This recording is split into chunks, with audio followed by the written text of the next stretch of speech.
Hello అందరికీ welcome to Naseema's world. నేను మీ నసీమాని. ఈరోజు మన కిచెన్లో రెసిపీ వచ్చేసి పొట్లకాయ పెరుగు పచ్చడి. ఈ పొట్లకాయ పెరుగు పచ్చడిని చాలా సింపుల్గా, చాలా టేస్టీగా, చాలా ఈజీగా ఎలా ప్రిపేర్ చేసుకోవాలనేది ఇప్పుడు మన వీడియోలో చూద్దాం. ఈ కర్రీని రైస్లోకి అలానే రోటీలోకి కూడా చాలా ఈజీగా ప్రిపేర్ చేసుకోవచ్చండి. మరి దీనిని ఎలా చేయాలనేది లేట్ చేయకుండా మన వీడియోలోకి వెళ్ళిపోదాం. ముందుగా ఒక పొట్లకాయని తీసుకోండి. దీనికి కొంచెం సాల్ట్ వేసుకొని ఈ పొట్లకాయని ఇలా బాగా రుద్దేసుకొని క్లీన్ చేయండి. ఇలా క్లీన్ చేయడం వల్ల పైన ఉన్న వైట్ కలర్ ఏదైతే ఉంటుందో అదంతా కూడా ఇలా ఉప్పు వేసి క్లీన్ చేయడం వల్ల నీట్గా క్లీన్ అవుతుందండి. ఇలా రబ్ చేసినట్లుగా చేయండి. ఈ విధంగా రబ్ చేయడం వల్ల పైన ఉన్న వైట్ కలర్ మొత్తం ఇలా క్లీన్ అయిపోయి మనకి పొట్లకాయ అనేది స్మెల్ రాకుండా చాలా బాగుంటుందండి. ఈ విధంగా నీట్గా క్లీన్ చేసుకొని దీనిని వాటర్లో వేసుకొని ఒక 2-3 సార్లు శుభ్రంగా వాష్ చేసుకొని తీసుకోండి. ఇప్పుడు దీనికి రెండు వైపులా ఉన్న సైడ్స్ని కట్ చేసి ఇలా మధ్యలో కట్ చేసుకొని దీనిని ఇలా చిన్న చిన్న ముక్కలుగా కట్ చేసుకోండి. ఇలా పొట్లకాయలో ఉన్న గింజలు మొత్తాన్ని కూడా తీసేసుకోండి.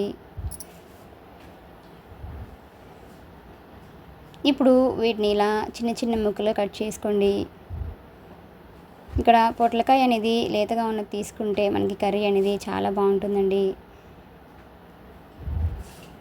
ఇలా పొట్లకాయ మొత్తాన్ని కూడా ఈ విధంగా కట్ చేసుకొని వీటన్నింటిని కూడా రెడీగా పక్కన ఉంచండి.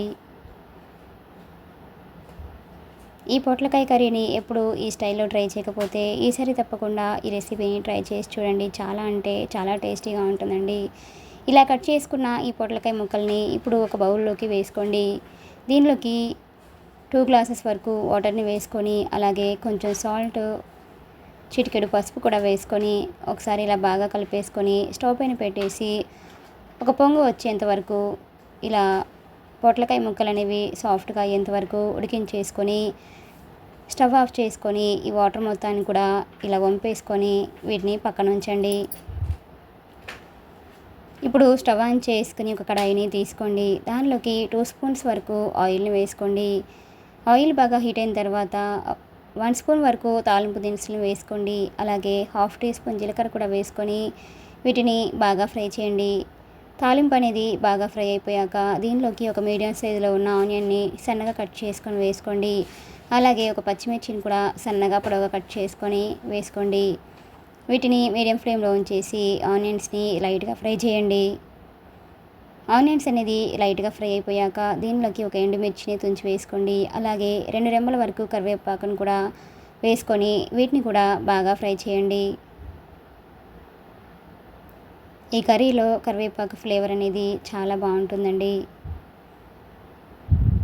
ఇది కూడా బాగా ఫ్రై అయిపోయాక దీనిలోకి 1/2 టీ స్పూన్ వరకు పసుపును వేసుకోండి. అలాగే 1/2 టీ స్పూన్ అల్లం వెల్లుల్లి పేస్ట్ని కూడా వేసుకొని మరొకసారి బాగా కలపండి.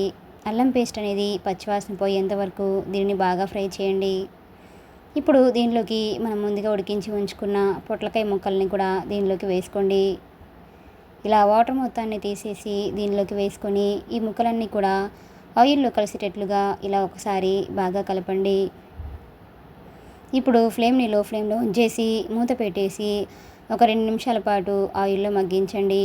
ఆల్రెడీ పొట్లకాయ ముక్కల్ని ఉడికించేసి తీసుకున్నాం కాబట్టి ఎక్కువ టైం ఏం తీసుకోదండి.